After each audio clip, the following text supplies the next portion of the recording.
Alex Jones and Greg Locke disagree on a ton of stuff apparently and do not like each other apparently. I don't know the situation. We're about to find out.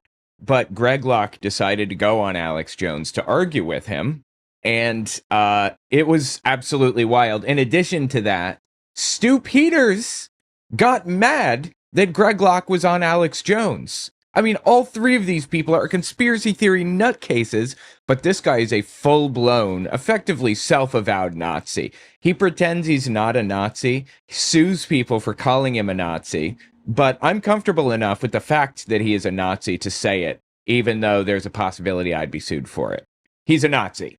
Anyway, I want to listen to what Stu Peters had to say about Greg Locke's conversation with Alex Jones. The point of contention is going to be around Israel, because Greg Locke is a... I'm not saying this is an insult. I don't want people to feel that way. It's not an insult. He is a Zionist to the core in a non-insulting way. Like, he believes that Israel must exist for Jesus to return and all of that. And again, this guy is a Nazi, and those two beliefs do not kind of match up very well. So anyway, let's listen to what Stu Peters had to say about Greg Locke and him loving Israel. Expect slurs.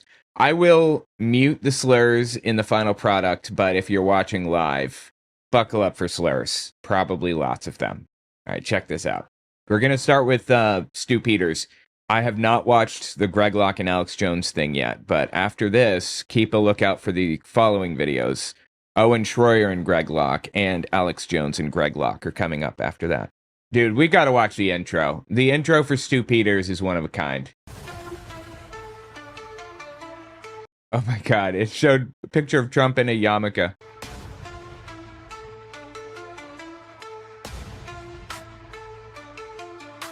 If you notice the intro, it all centers around Jews. Jew, Jew, Jew, Jew, Jew.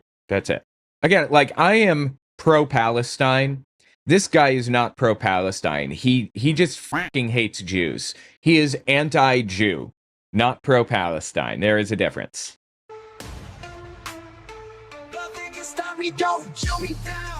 Don't Jew me down, it says. Dude, I'm telling you, the guy's a Nazi, and he sues people for saying that. Don't Jew me down. Who wrote this song? Don't Jew me down.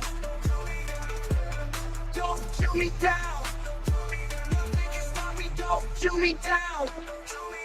So he's showing world leaders that support Israel in his intro, I guess. And now he's showing Jeffrey Epstein, who, by the way, I believe was Jewish, and that's probably why he stuck him in here, standing next to Donald Trump. Wow, that's inflammatory. So I guess it's the week. Yeah, Trump is not far right enough. He says he wants a final solution for Jews in America and for immigrants in America. Final solution, really. The guy is excited for the prospect of a new Holocaust. No joke. By the way, guys, check out my new shop, owenmorgan.com/shop. I have a bunch of really cool designs on there.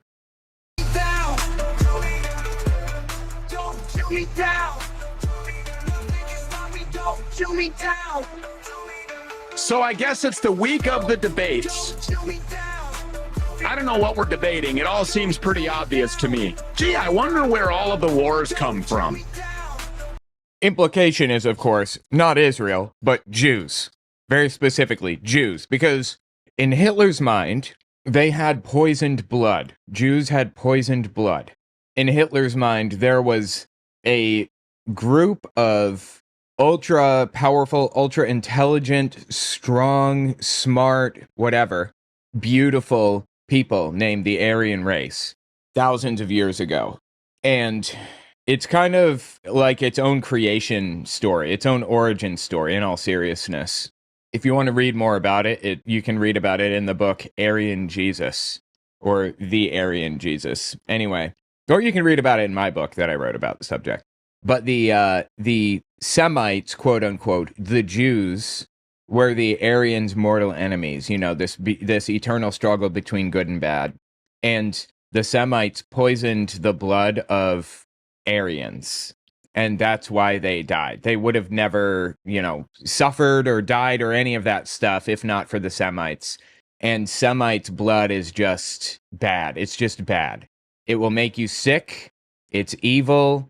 And it doesn't matter how good of a person they appear to be. They literally are incapable of being good people. That's the whole bit.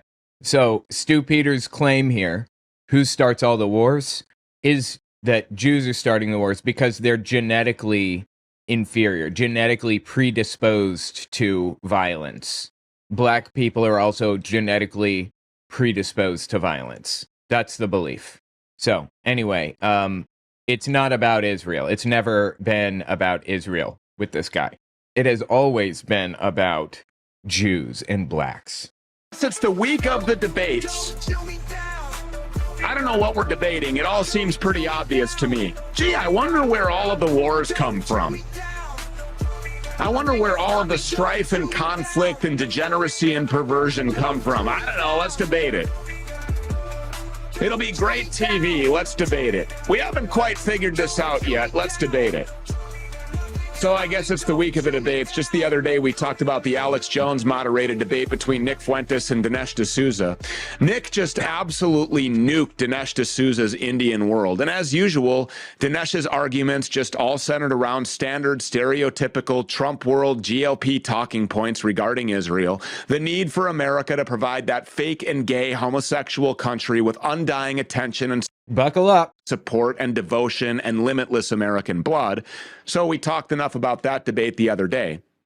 But today, apparently, there's a different debate that we're going to talk about, I guess. This one was also aired on InfoWars on Wednesday. Alex Jones brought that fake pastor, Greg Locke, onto his program for an in-studio segment, supposedly to debate the Israeli-Iran war and America's relationship with Israel. But in reality, as usual, Greg Locke just turned the entire thing into an Israel worship fest, and Alex Jones let him do it. Because as I'm sure that you all know, Greg Locke doesn't worship Jesus Christ. He worships 21st century subversive Jews and their illegitimate homosexual nation-state of Israel. Okay, they're homosexual nation-state of Israel? Israel is gay as a country?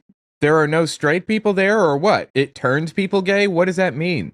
And yesterday's InfoWars appearance was obviously no exception to that. This guy's all about Israel. He's all about the Jews, and Alex Jones gave him a platform to let it all out while pretending to debate him, pretending to push back against him. Funny enough, it only took a matter of seconds for Greg Locke to start talking about me. He talks about me all the time from the pulpit. He does it during his interviews as well, just like this one. He does it about Candace Owens as well. We have a clip. Take a look. You like your work overall. You just, and I'm not attacking Candace Owens or anybody. I think you accurately described her. You didn't, and I think overall she's a good person. You lump me in with that other guy who I personally have known. The Nazi Alex Jones? Seen his transformation into literally a Hitler worshiper, and he's lied about me and just made up stuff. So I know that he's a bad guy. But I know you're a theologian, and so I'm not really having a debate with you because I know you know more about the Bible than I do. I've also read a lot of history, Roman histories. I've read synopses of the other Jewish holy books that came after the Torah, and so I've even mainline history about Solomon and all the rest of it. I wasn't saying Star Rim Fam. It's a different group was doing that, sacrificing kids under Ren Fam. So I wanted to just let you know I'm not saying it's the Star of Ren Fam. It's the Seal of Solomon. But here's a clip of that got us in touch with each other. I said, hey, I'll not even debate you. I'll have a discussion with you. You were nice enough to come down to your busy schedule. But here's a clip that got it all started last week. And, you look at people like Candace Owens and you're like, holy smokes, did you see the change that she made so unbelievably quickly? And then even people that are like wild cards, like Alex Jones, right? InfoWars. I like Alex. I've been on InfoWars a number of times, but he's wrong when it comes to the Jewish people. Now he's teaching, as of last week, the Star of David is satanic symbolism and nonsense, and I'm going to address all of that here in a little while, Star of Rephidim and all that. So, did you know there's African nations right now that have a real genocide? Butchering people by the tens of thousands. I'm sorry, I have to debunk. Israel is definitely committing a genocide. If you don't see that, if you don't agree, it's because you're not looking at what's happening. It's because you haven't seen what's going on. This is the first genocide live streamed in 4K, as they say. It couldn't possibly be clearer. It is a full-blown genocide. And that's not on the news. Where's Candace talking about that? Where's Tucker and Alex Jones then, right? Talking about the Rwandan genocide. I mean, haven't they commented on that? But that shit was like from years ago. It's not a genocide anymore, right? Now the Rwandan thing is a conflict between the Hutu and the Tutsi in the Congo primarily. I mean, the Tutsi swept through the country with the Rwandan Patriot Front, quote unquote, is what the name of the group was, and restored order and regained control from the Hutu who were committing the genocide, like in the 90s. But, you know, the United States is not funding these countries, these African countries, with billions and billions of dollars, nay, trillions every year or every fiscal like cycle or whatever. We are, however, doing that with Israel. So I don't want to hear it. Where's Stu Peters? They're not talking about it because it doesn't deal with Israel. Because in the last days, the Bible doesn't say the world will rise against Africa. The world will rise against, this, and this. It says the world will rise against Israel. You know what bothers me the most when I watch that clip is that this guy, Greg Locke, he calls himself a pastor. And so well-intended, good-hearted Christians will listen to him because of that title. And here's Greg Locke, who's positioned himself along their spiritual journey as this authority figure, the conduit between these Christians and their relationship with Jesus Christ. And if these people are among the victims that attend his tent every Sunday, no doubt they're being programmed and gaslit and brainwashed and browbeat into believing that not only is it their moral obligation, but that it's a required ingredient in the recipe to their eternal salvation that they bow to and worship the modern state of Israel and the modern day Jew. That's absolutely true. That is what he says. I don't agree with that, obviously. I think that's a ridiculous interpretation of the Bible. But that's not a reason to, like, hate Jews. Like, Jesus, dude.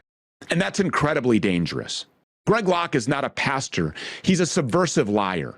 And he sat there in that room lying again. Where's Stu Peters? Why doesn't he cover these stories about Africa? Greg, we do every single day. And so there he is just lying in this room filled with 6 million offering plates and God knows how many victims and just lies. The problem is he doesn't 6 million offering plates. Like our reporting on these stories about Africa because when you're participating in honest journalism, Stu Peters, honest journalist, totally. You go to the source of these problems in Africa, or any of the degeneracy or subversion or pornography or bloodshed or war or death or poison that infects any society, and they all point back to the modern day Jew.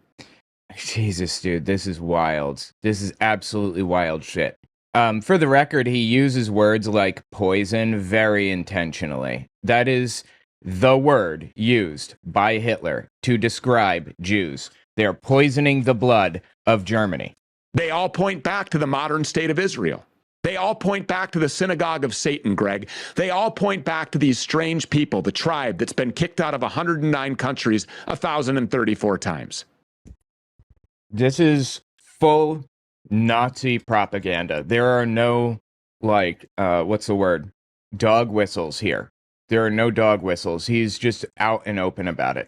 And Alex Jones, he couldn't even bring himself to say my name. It's because he doesn't want to give you attention, of course. And then he lied about me, saying that I lied about him. No, I haven't lied about Alex Jones. I've simply said the truth, which is that I've been uninvited from the InfoWars network in Austin, Texas. I'm uninvited from the studios. Well, you're a Nazi, first of all. Not just like a mild Nazi that likes to hide it like Tucker Carlson, but a full-blown Nazi who is who reads Mein Kampf on the airplane and then takes a picture of it and tweets it. And maybe people don't want to be like associated with people that are that brazen. Like, holy shit, that's crazy. But also, this guy is not just like hateful and vile and anti-Semitic. That would be bad enough. But he loves starting shit with people and spreading gossip and causing problems, basically creating rifts between people. That's like his favorite pastime. And he calls everything fake and gay. Like, can you not be an adult for 15 seconds? My God. And that came as a result of my appearance in those studios just after October 7th, 2023. And Alex Jones didn't want to talk about it. Because you were cheering that people were killed? I knew a fraction then what I know now. So of course I'm not invited back. It's a damn shame. All those years on the air, all those years on InfoWars, and I come down there and he just didn't want to talk about it. Because you're a nutcase. Are you really unaware of this fact about yourself? Ran away from it. And now he has this fake pastor, Greg Locke, show up at those studios where I'm uninvited so that he can attack a couple of the only people on the face of the planet who are willing to go on TV every single day talking about these issues. And what are these issues? That Jews are taking over the world and they need to be stopped. Not Israel, Jews. But I digress, because there was a lot more to this interview than Stu Peters or Candace Owens. Like when Greg Locke admitted that his wife was a Jewess. Who could imagine that? Is anyone surprised? Wait, Greg Locke said that Ty Locke is Jewish? A lot more to this interview than Stu Peters or Candace Owens. Like when Greg Locke admitted that his wife was a Jewess. Admitted. My God. Who could imagine that? Is anyone surprised? Wait, what? He tweets out pictures of Mein Kampf and then cries when people call him a Nazi? Yes, he absolutely does. I might as well show it. Why not, right? Hold the phone. I hope you guys are holding it. The phone, that is. Okay, here we go.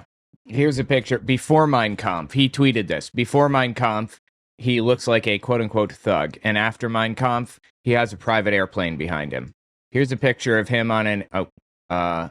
Here's a picture of him on an airplane. You can tell by the tray tables. With a book, Mein Kampf, just doing a little light reading on my flight. This is just last year. And then he has the Apple bag to say, I'm not a Hitler-loving Nazi. I am not a Nazi. Here you go, right here. Yesterday, Newsweek called me a pro-Hitler Nazi. Raw Story called me a pro-Hitler Nazi. I don't know how these people get away. I mean, they said that I don't know how these people get away with it. Well, I would think that they get away with it because it's true. The truth is an ironclad defense to defamation. You can claim you're being defamed all you want, but if you're an actual Nazi, then you're not, right? was a Holocaust denier, which is completely false, emphatically false. No, it's not false. He's a Holocaust denier. As a matter of fact, they made up a quote out of whole cloth and said, Stu Peters said, quote, Hitler is a hero. I have never said any such thing. And they can yes, he did print this stuff with impunity because the hubris is so, because there's no accountability. When he says accountability, he means murder. I'm not joking. I'm 100% real here. Here we go. This is another clip. So he says he does not say Hitler was a hero, right? Didn't he just say that? Any such thing. And a quote out of whole cloth and said, Stu Peters said, quote, Hitler is a hero. I have never said any such thing. Boy, would it be embarrassing if we had video footage of him saying that exact thing, huh? Whew, that would be something. It was war. Horrific things happened. Lots of people died. It was World War II. I don't believe that World War II happened as a result of the Holocaust. I don't believe that that's Holocaust denial. Was the reason for the war. And I'm asking a lot of questions about that. People don't like when I ask a lot of questions. No, you're making statement in the form of a question, actually, but okay. About that.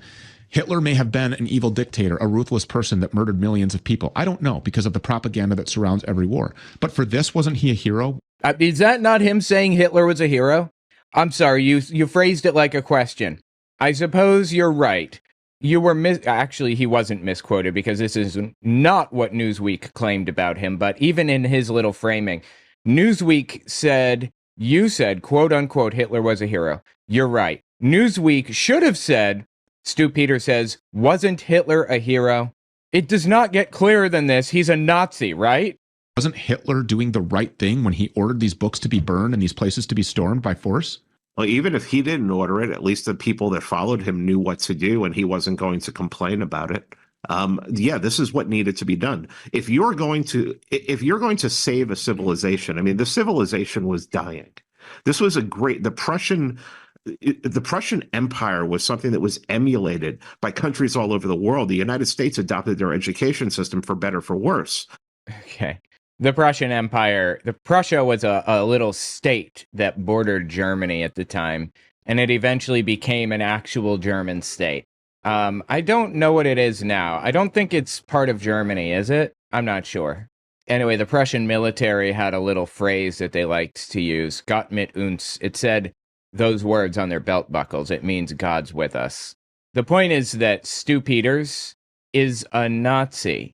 And yeah, there's a distinct possibility he will sue me for saying that. But I'm comfortable with saying that he is a Nazi after showing what I've shown. I'm comfortable saying it without fearing a lawsuit.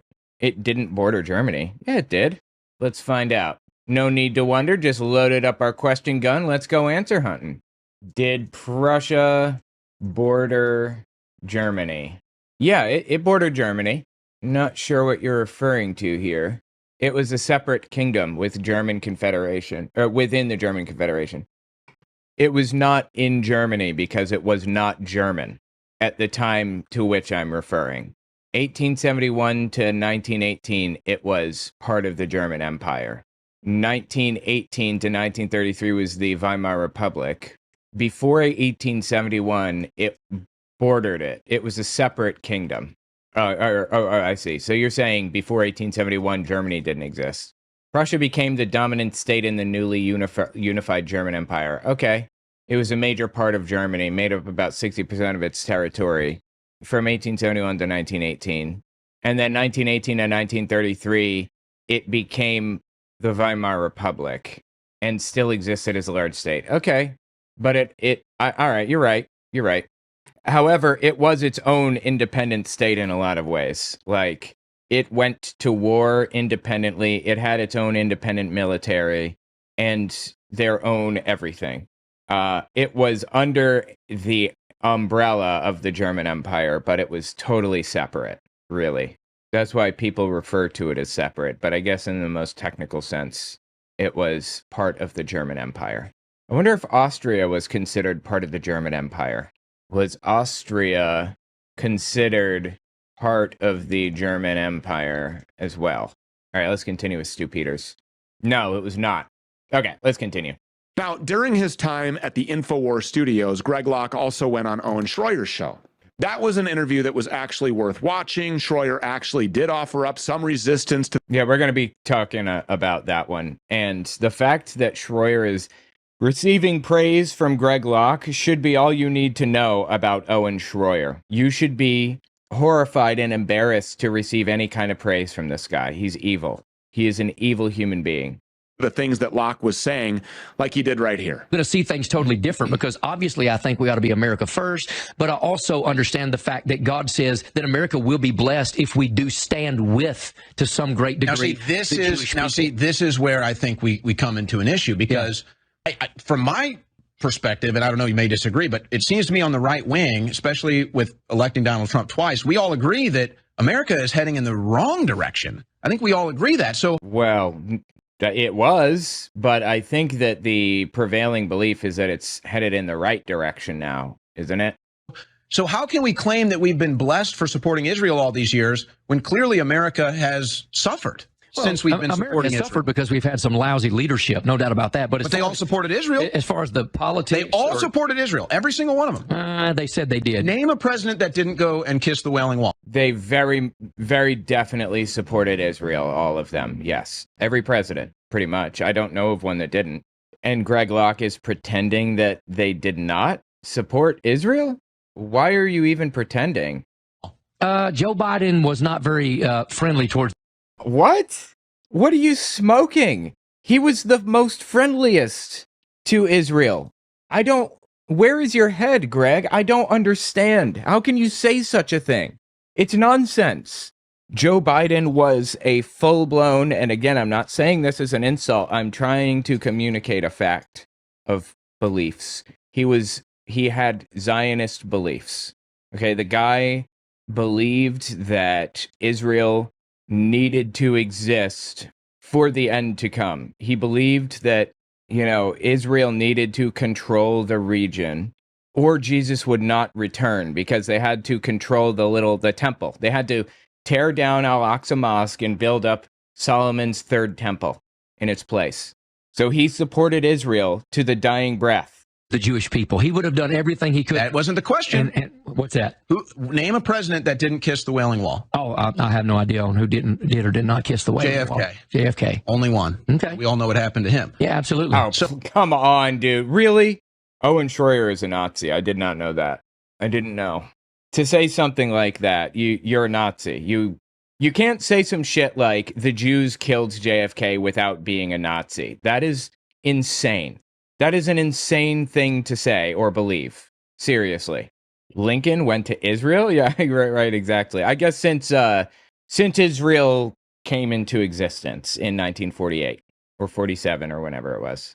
So I'm just saying there is no proof to say that us supporting Israel has blessed a country. I don't believe that. I think that's crazy. We are the economic superpower of the world. Then why aren't my cities better than the cities in the Gulf nation states? Because we have bad leadership. That's not an issue. Because our leadership puts Israel first. I don't believe that. No, that's not true. But I honestly cannot believe that Greg Locke is being so, like, what's the word? So calm about this conversation. That's wild. I mean, Greg Locke is such a loud, obnoxious douchebag 90% of the time. It honestly surprises the hell out of me.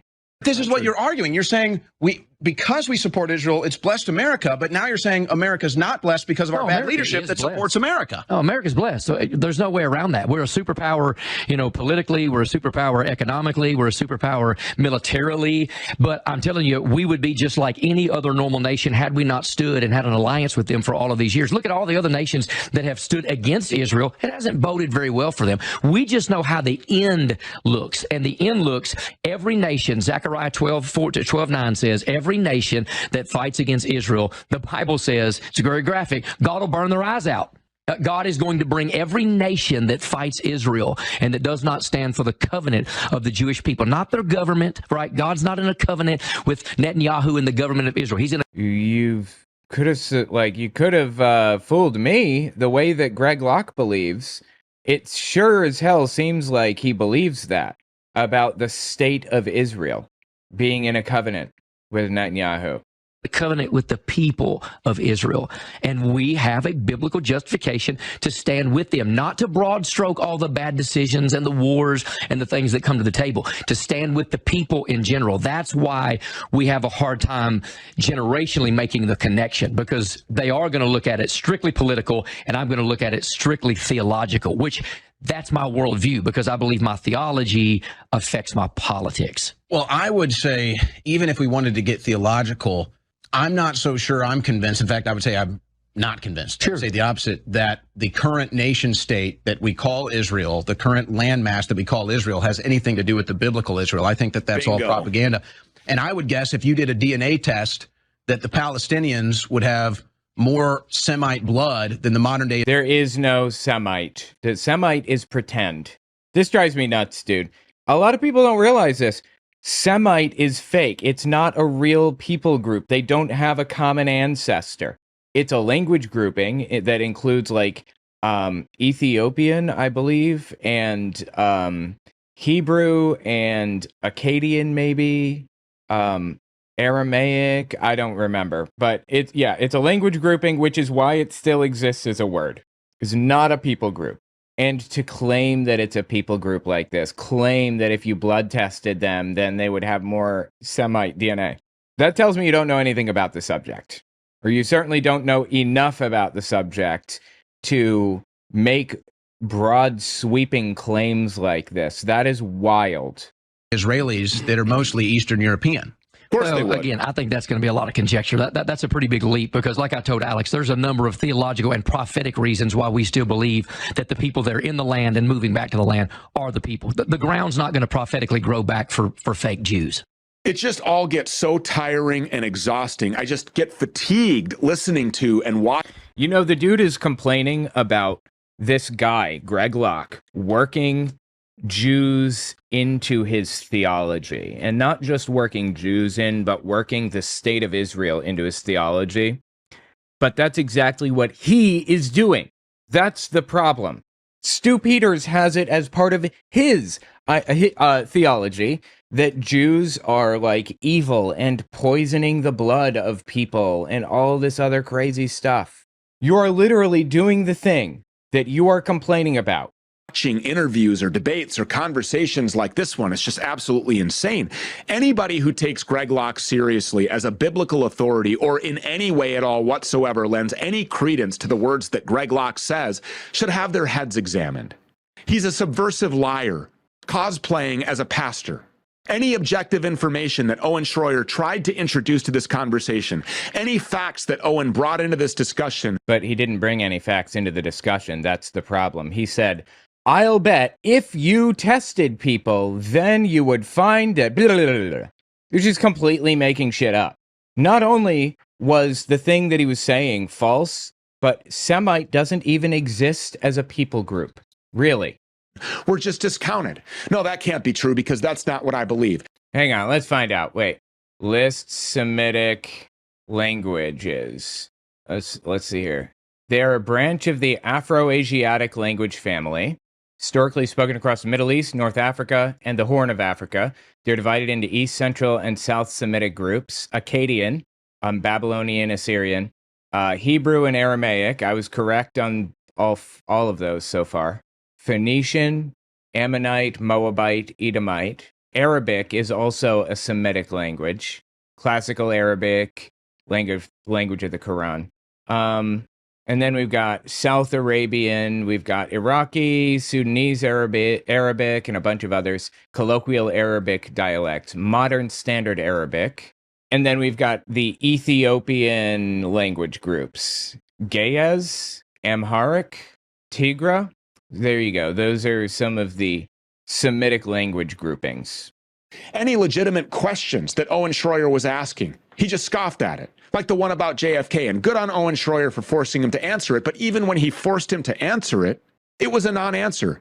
Well, I don't know anything about that. I don't know, Owen. I don't really. Well, I think Locke was being non-confrontational.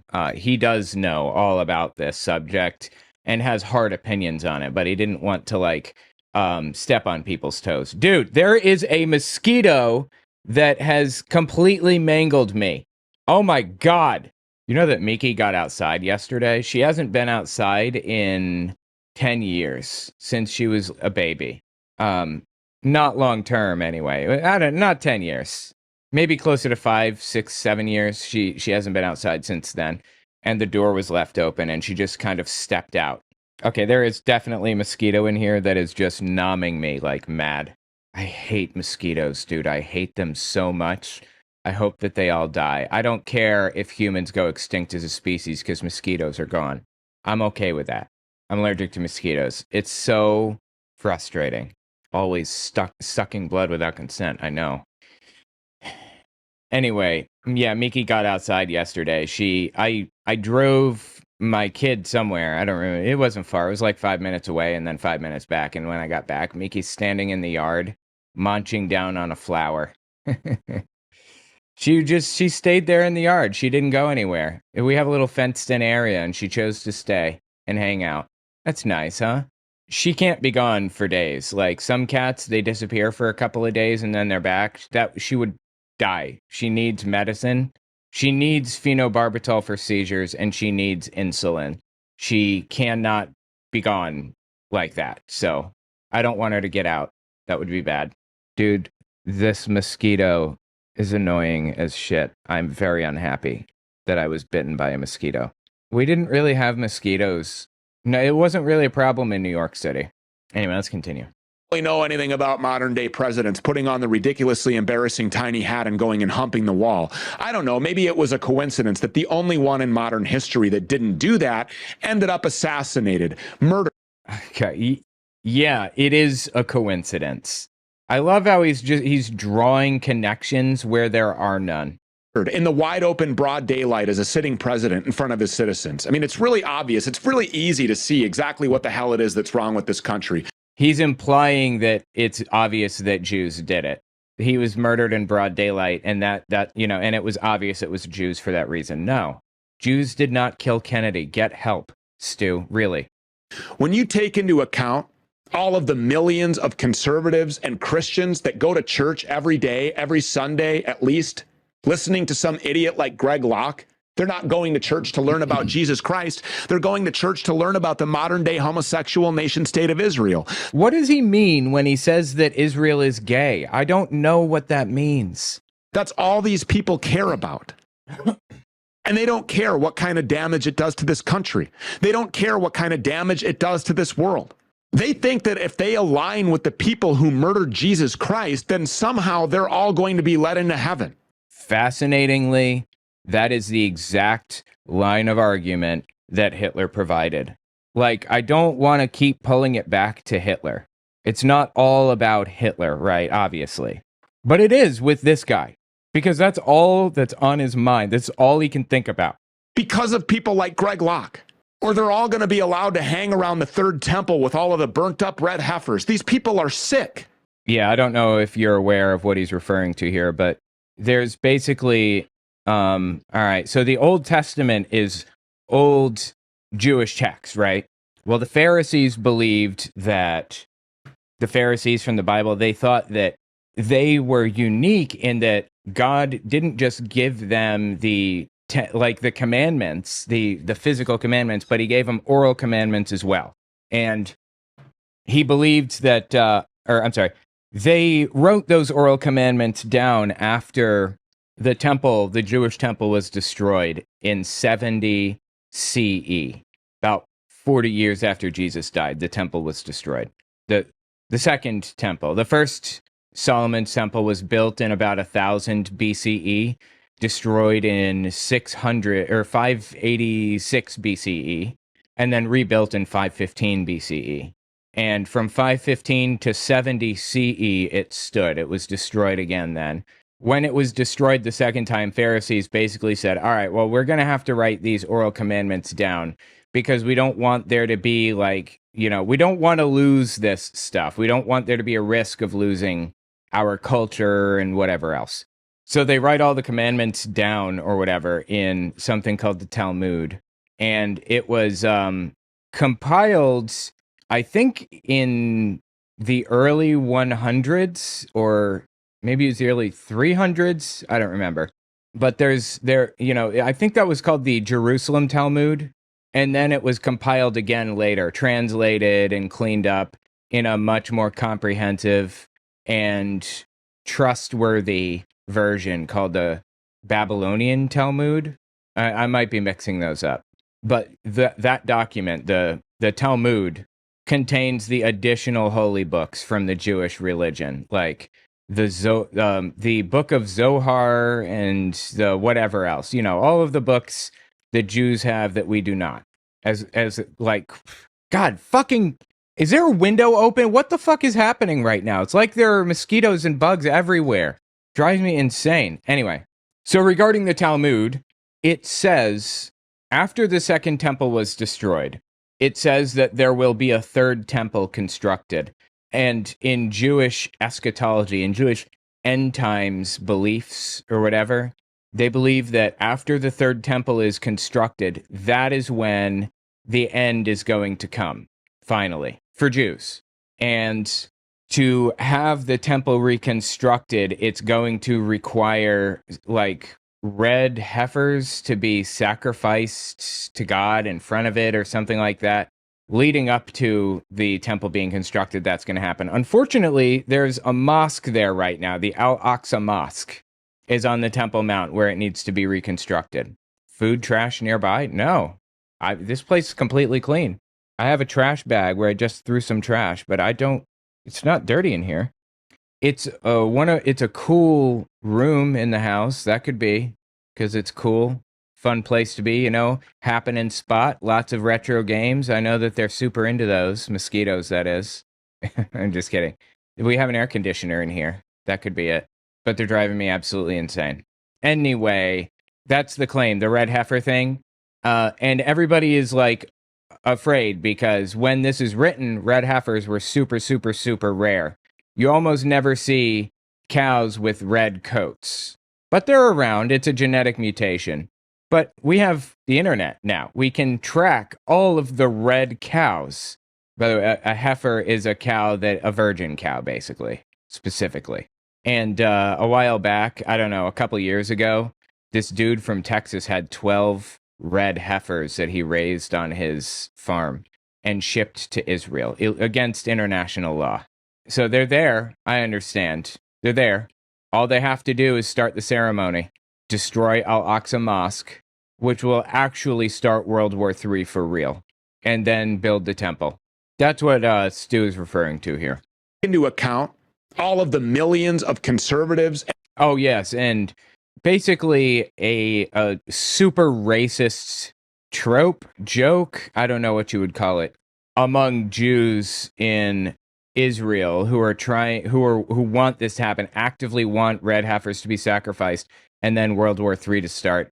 They say we basically have to protect the red heifers from Palestinians who would take advantage of the animal so that it's no longer like a virgin cow. I mean, it's really vile, disgusting, fucking sick shit. Like, these people, you know what the problem is, really? It's religious fundamentalists they lose all morals. You know, they say religion makes people more moral. No, it doesn't. Religion gives people an answer to the moral question. And that answer is almost always death related, or hate, or, anger, or whatever. There's nothing moral about religion. There never was. It's just a moral answer. President in front of his citizens. I mean, it's really obvious. It's really easy to see exactly what the hell it is that's wrong with this country.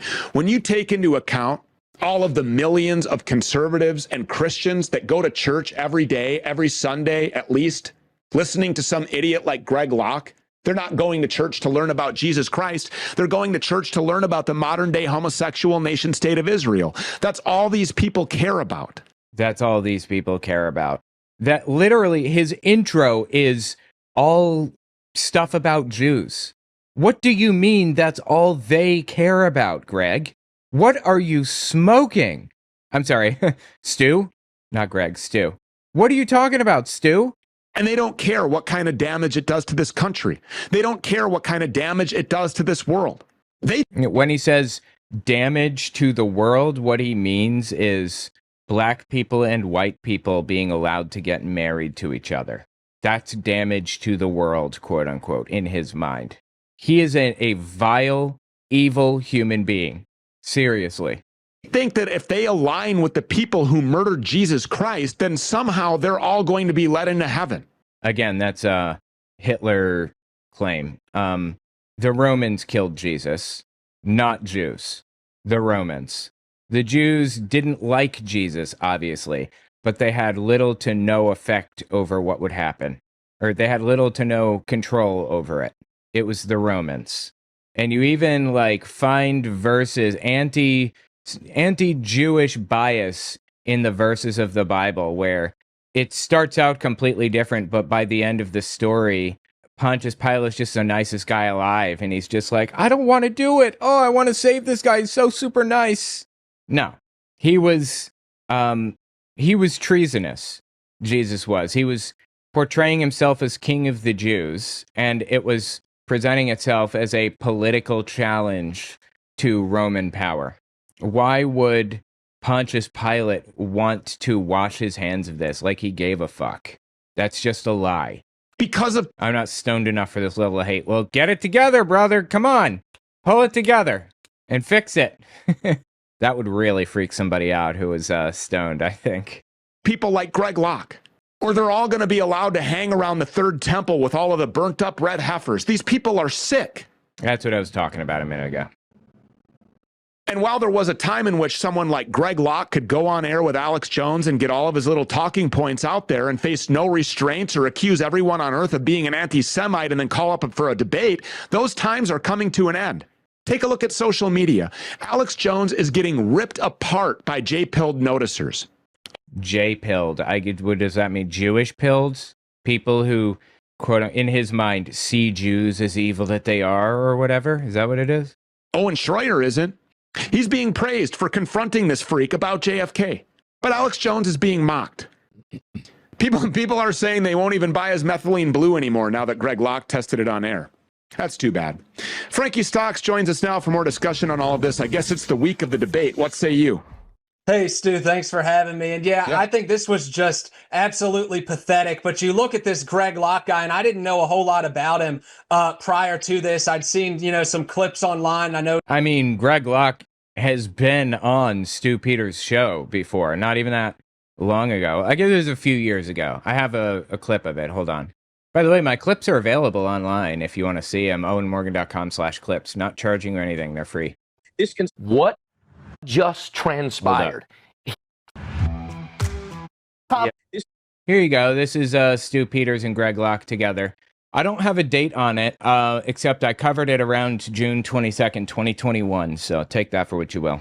This conservative censorship is true across the board. I've been banned from, YouTube, Twitter, Facebook has banned me, put me in Oh, such a victim. jail many, many times. I'm sure you and your program, being as bold as it is, you've experienced the exact same thing. And so people that say that this is not an attack have lost their mind. This is an absolute attack on our First Amendment right. And I tell people all the time, look. It absolutely isn't. You have a First Amendment right to say whatever the fuck you want, and I have a First Amendment right to not invite you on my channel. YouTube has the same right. Fox News has the same right. They don't have to invite me on Fox News. That's their right because that's their channel. You can stand on a street corner or start your own channel or website or whatever, which you've done, and scream until you're blue in the face.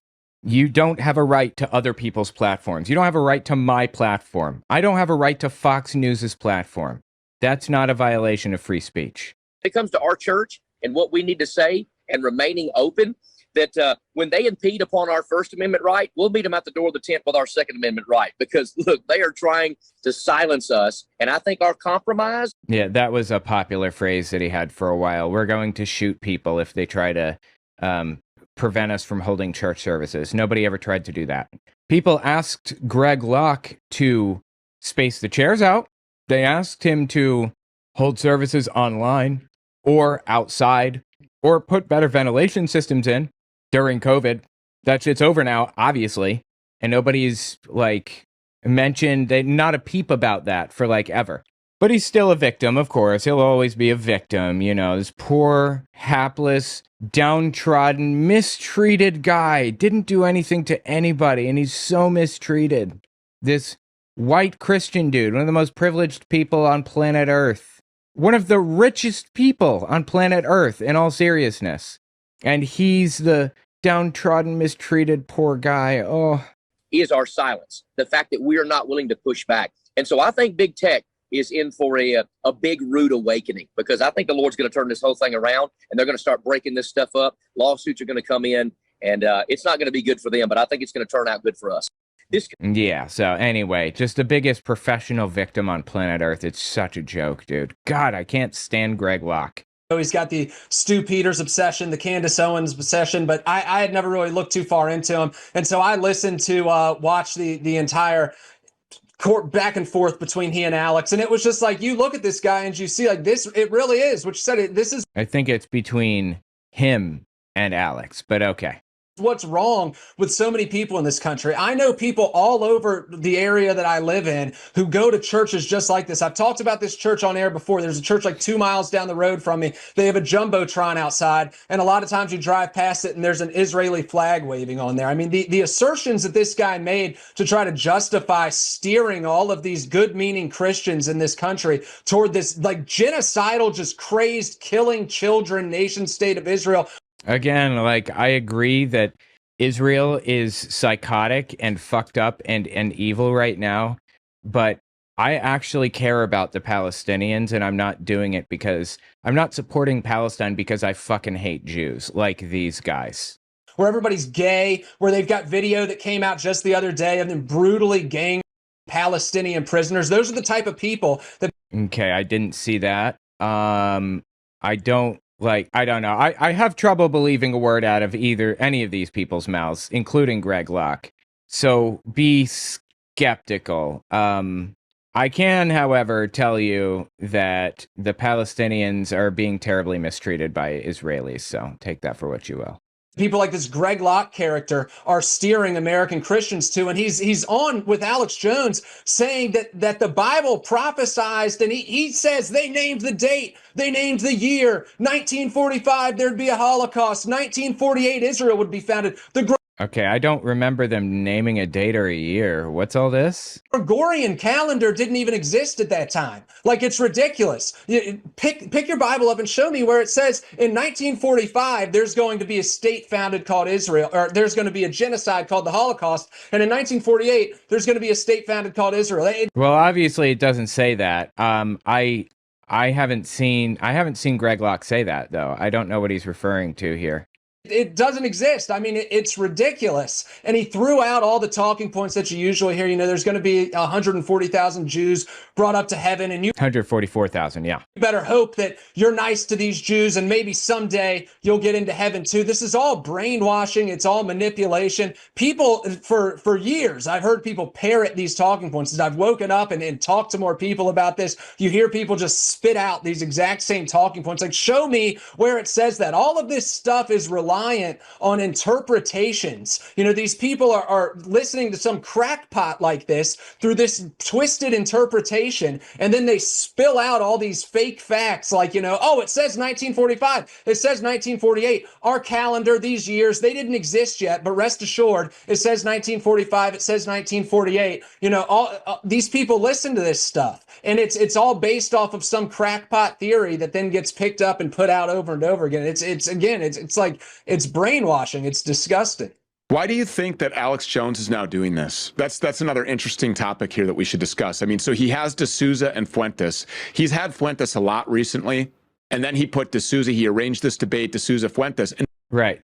Nick Fuentes. I am guessing that that Stu Peters really likes Nick Fuentes because he's a Nazi, like an actual self-avowed Hitler-loving Nazi, that type of person. You know, it's not just this mild-mannered, well, you know, I think maybe Hitler did some bad things, but he also did some good things. No, he's like a Nazi, like a full Nazi. Anyway, so Stu Peters likes Fuentes, but does not like Dinesh D'Souza, huh? Interesting.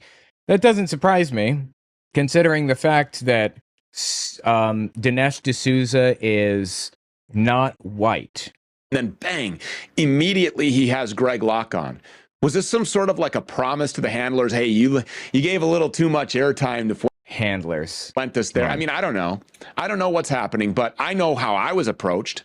I know that when there were advertisers and sponsors here on the network and we started talking about these types of things and they didn't like it, you know, they would hold that business arrangement over my head.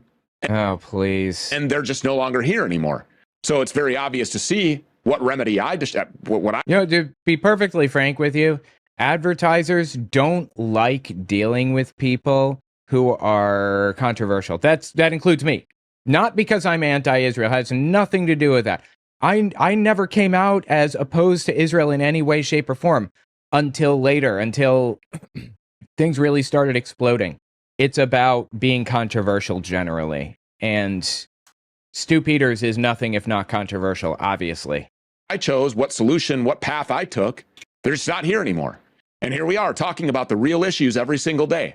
So, I mean, what is it? The real issues, Jews. About this, like now all of a sudden Alex wants to get involved with this Israel debate when he has just like completely avoided it since October of 2023.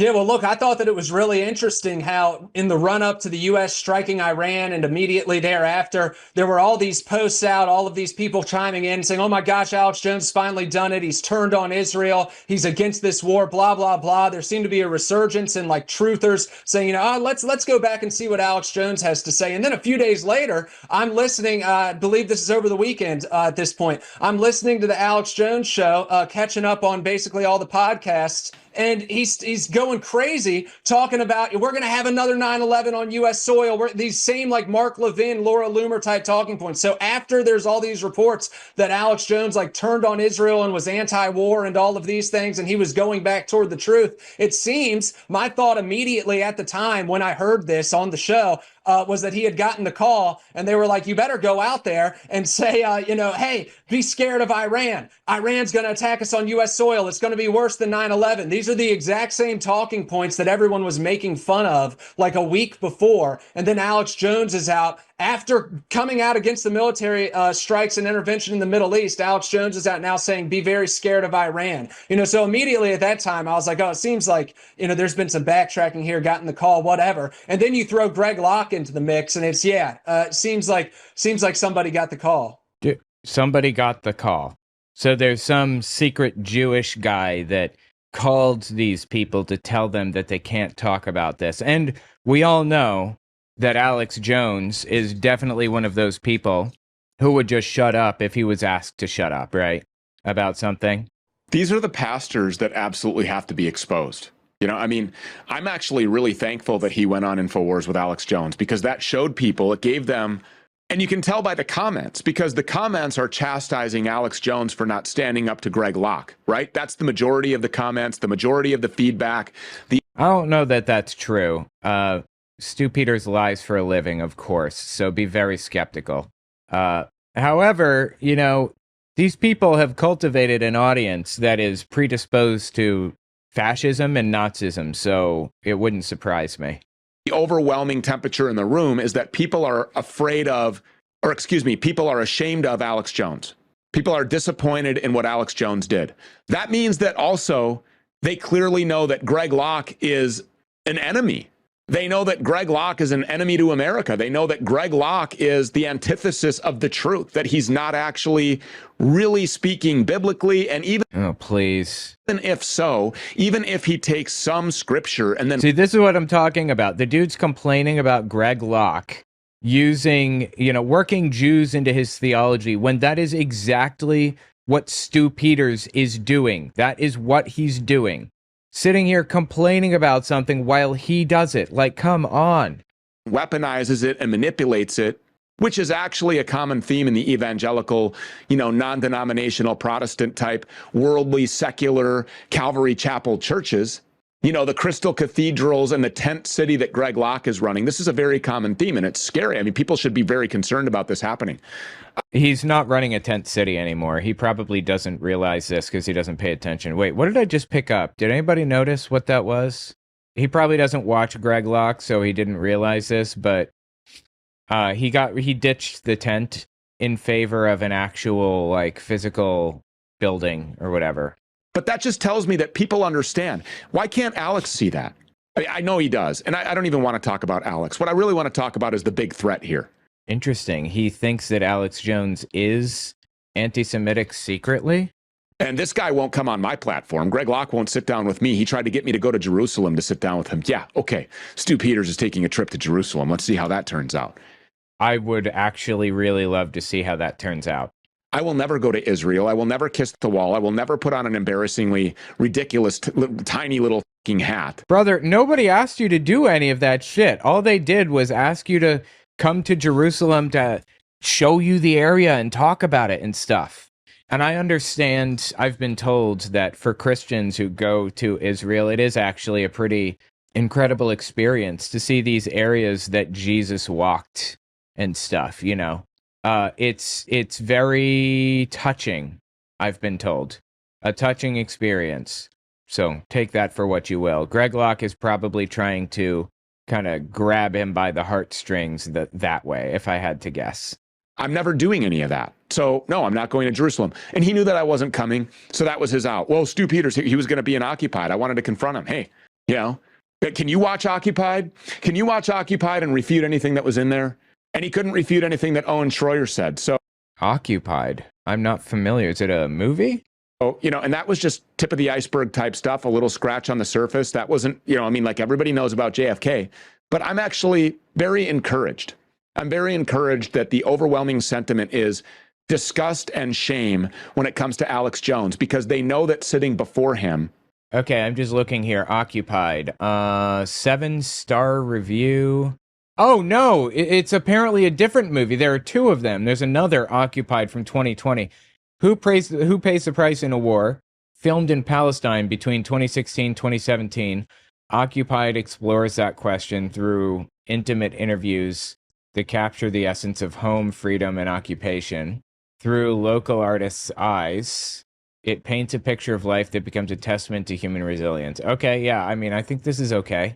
I don't think there's anything wrong with that, but this guy is using it as a weapon against, like, a whole people group who didn't do shit to anybody. Very encouraged. I'm very encouraged that the overwhelming sentiment is disgust and shame when it comes to Alex Jones, because they know that sitting before him in his studio, in his presence, the guy that he was just allowing him to just continuously just go on and on and on with these lies. Again, I don't know that people feel disgust and or shame about Alex Jones's position, but okay. And he never... You know what? No need to wonder. Just loaded up our question gun. Let's go answer hunting. I have the video pulled up right here. Wait, no, that one isn't. Wait, is it this one? This is 24 minutes. That's Owen Schroyer. Here we are. This is an hour and 36 minutes. Let's just scroll through the comments here. Oh, there are no comments. Okay.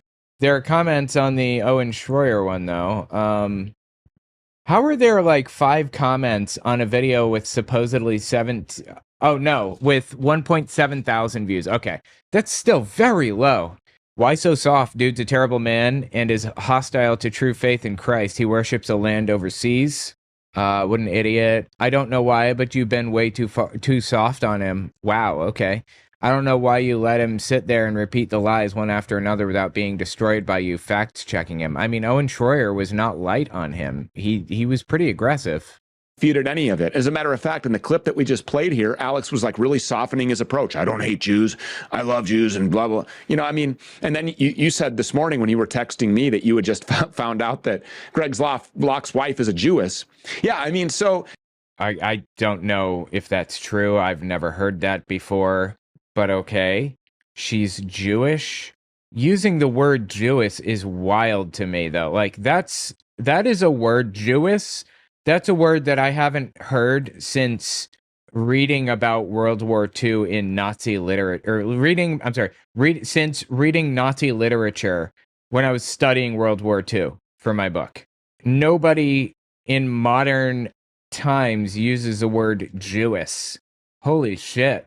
Again, like, it's not offensive. It's just, you kind of give us an idea of what kind of person you are and what circles you run in when you say shit like that, right? It's just great to me, actually. It's great to me to watch these big audiences because Alex has like 6 million live viewers on X every time he goes live.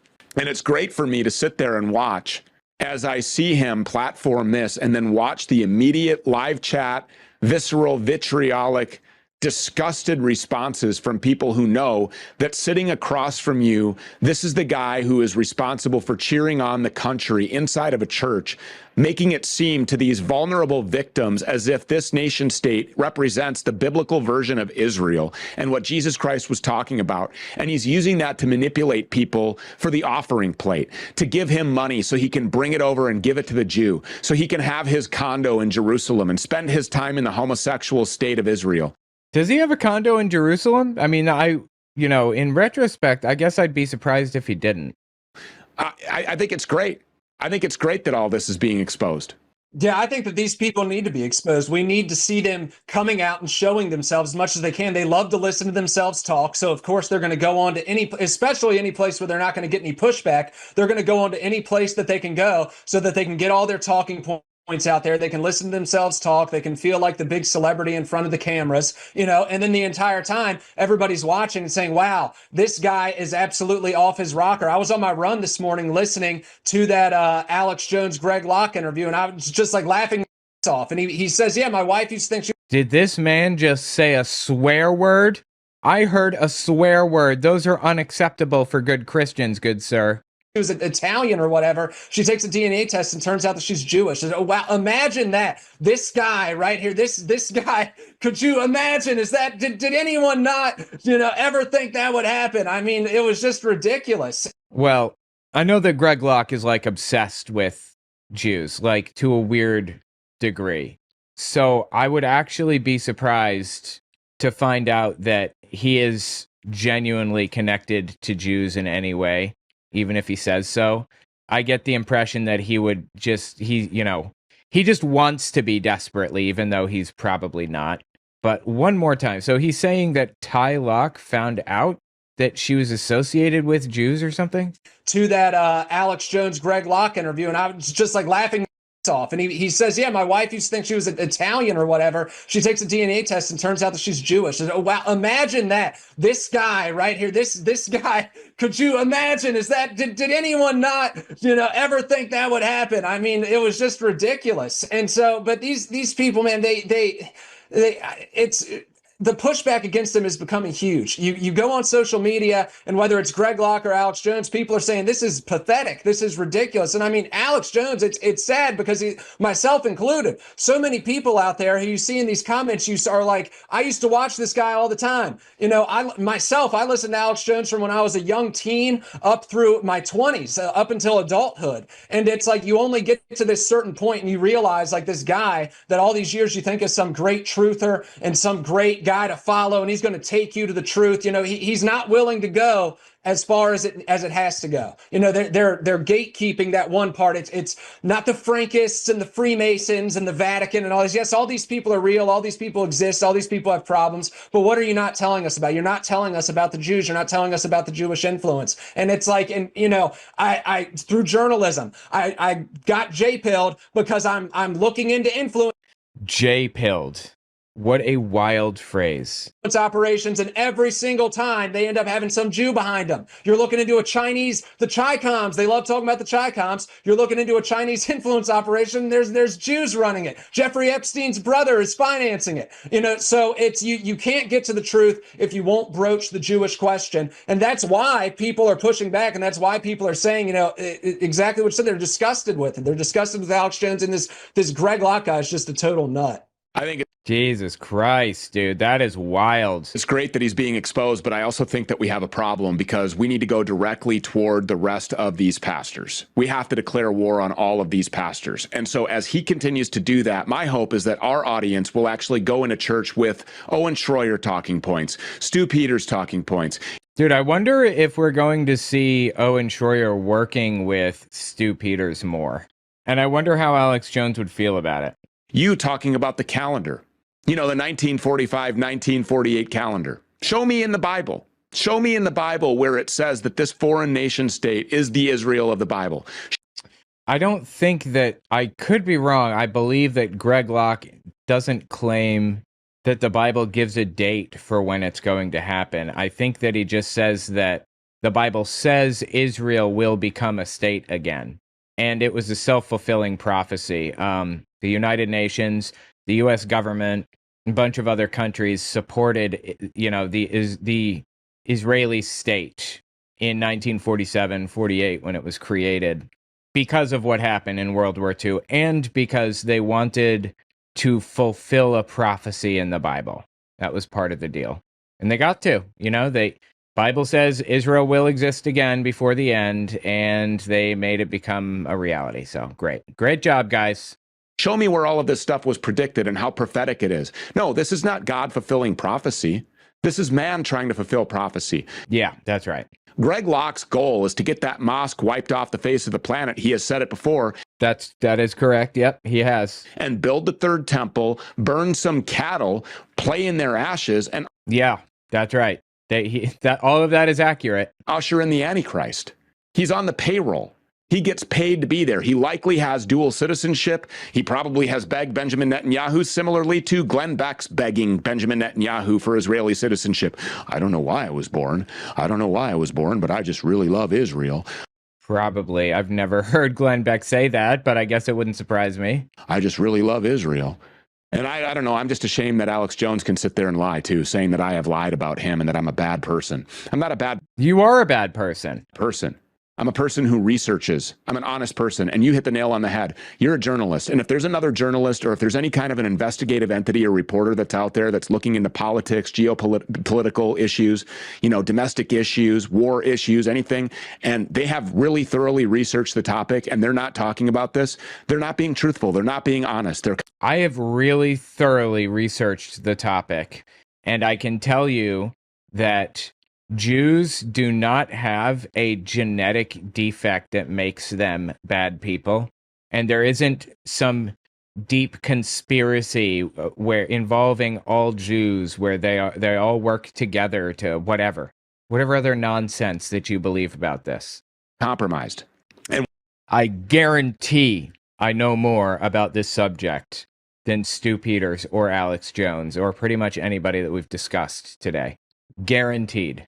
When I started looking into it, it was 3 years ago when I sat down with Phil Turney and the other amazing veterans from the USS Liberty, and I sat there and I heard that story, and that was the opening of the door for me. And ever since then, it's been doing what I do, investigating, looking at it, researching it. How does this connect to that? Why is this affecting my... So you're creating conspiracies, is what you're saying then. Ever since then, you've been creating conspiracies. Got it. country? Why is this at my doorstep? Why are my kids hearing this in school? And then reporting it to the masses so that they too can question all of these things, so that we can then start having conversations about remedy and solutions. He doesn't want to do that. He doesn't want to do that because he's on the payroll. When he says remedy and solutions, he means murdering them. I'm not joking. I'm 100% real. He means quote unquote extreme accountability. Wait, is this the one? No. We are the church. We are This is a video I was looking for right here. we are going to see extreme accountability. Maximum accountability. We are going to have permanent accountability with extreme prejudice. Oh, I thought he said it in this video. I guess not. Here, let's see. Did he say it in this? We are the church and we run the state. Even if they don't believe it to be so, it is a fact. And if they keep pushing around with American people and they keep playing all these games, they're going to find out. How are they going to find out? How are they going to FAFO? Extreme accountability. I love it. You're speaking my language, and I don't know how I knew that was going to come out of your mouth, but I'm so glad that it did. I love you so much. Okay, I thought, is this it? I'm trying to find the one where he explains what it is. If we demand that the classroom bookcases and school library shelves be cleansed of filth and perversion and pedophilic materials, then we're called a bunch of book burners. Well, guess what? That's exactly what we are. And that's exactly what we're going to do. The time is now. It's time for the American people, real men, to saddle up, to go on the march. It's time for us to go into the public libraries, to go into these public schools. This is extreme accountability. Rip the filth off of these shelves and destroy it. To remove it from the face of the planet for all of eternity. To turn it to ash. And every time it's reprinted, we do it all over again. And eventually we'll get a hold of the perverts' hard drives and we'll burn those too. All of this filth will never again see the light of day. And an army of Americans, an army of patriots, millions of men strong, will make sure of it. We're going to spend the summer going into our communities and removing all of the filth and smut and pedophilic and pornographic materials from the schools and the library bookshelves and everywhere it's hawked onto our kids. And come October, we're going to bring it all to Atlantic City Beach, New Jersey, and we're going to kill it with fire. We're going to vanquish it from the earth. And this will only be the beginning. We will begin formulating real plans together to take our country back and pull the next generation out of the hellfire that surely awaits them if we continue to do nothing. This isn't your ordinary speaking engagement, t-shirt sales grift fest. This is an extreme event like no other. He's talking about his extreme accountability conference where he's basically calling for people's deaths. Want to call us extremists? We'll show you extreme. That's still not the thing I was looking for some reason. Here, this is it. This is the one I was looking for. This is extreme accountability. So we're going to drag Tony Fauci out of retirement. We're going to put him in the docket. We will force him to confront his lies about gain-of-function research. We will read off every single one of the emails that he sent exposing the research that he funded at that bioweapons lab called the Wuhan Institute of Virology. I'm sure I don't need to say it, but I'm going to anyway. This is all completely made up. Like, everything that he's saying here is fictitious trash. We'll expose all of the emails he sent organizing and promoting the lies that covered it all up, and we will hold him accountable for the millions of lives that his illegal research cost. Like, this guy cares about human lives. And when he is convicted, after a short and fast but thorough trial, he will hang from a length of thick rope until he is dead. That's extreme accountability, quote unquote. That's what he means. I'm sorry. That's what he means when he says that. That's what the term means. So lying about who can. The point is that he's trying to get people, his listeners, to a point where they're willing to examine that as an option for Jews. He is literally trying to jumpstart a new Holocaust. That's what this guy is doing. He claims not to be a Holocaust denier. He claims not to be anti-Semitic, but then says things like that. but then posts pictures of himself reading Mein Kampf on a flight, just sitting there reading that shit casually, like it's like some kind of light reading. He's a Nazi in the truest sense, and I don't want people to like underestimate how. I don't want people to underestimate the depth of his hate. I want people to fully understand what kind of an evil human being Stu Peters is. I want people to understand what he, not only what he's capable of, but what he wants, what he's reaching for, what he's trying to accomplish. He literally wants all people of, like, any Jewish anything at all to be dead. He wants them dead. And not just Jews, for the record, but anybody with skin that's slightly darker than his. He says, quote unquote, we have a black problem. That's what Stu Peters says. We have a black problem. And we need to face this black problem as a society. What's his answer going to be to that? I have to wonder. To this supposed black problem. We know what his answer is to the Jewish problem, as he calls it. I believe in freedom of speech to the absolute core, but this guy pushes the limits of that conviction hard. I mean, my God, what an evil human being, right? Does it get more depraved and evil than this? I'm having trouble imagining somebody as, more evil than a guy who openly wants a new Holocaust and is actively planning it.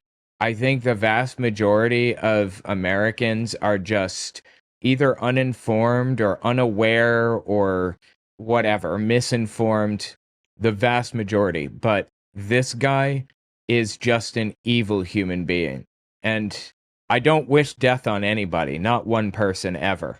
But again, that's a conviction that's being pressed by this guy. Like, I'm having trouble coming to terms with the fact that the world would objectively be a better place if he wasn't here.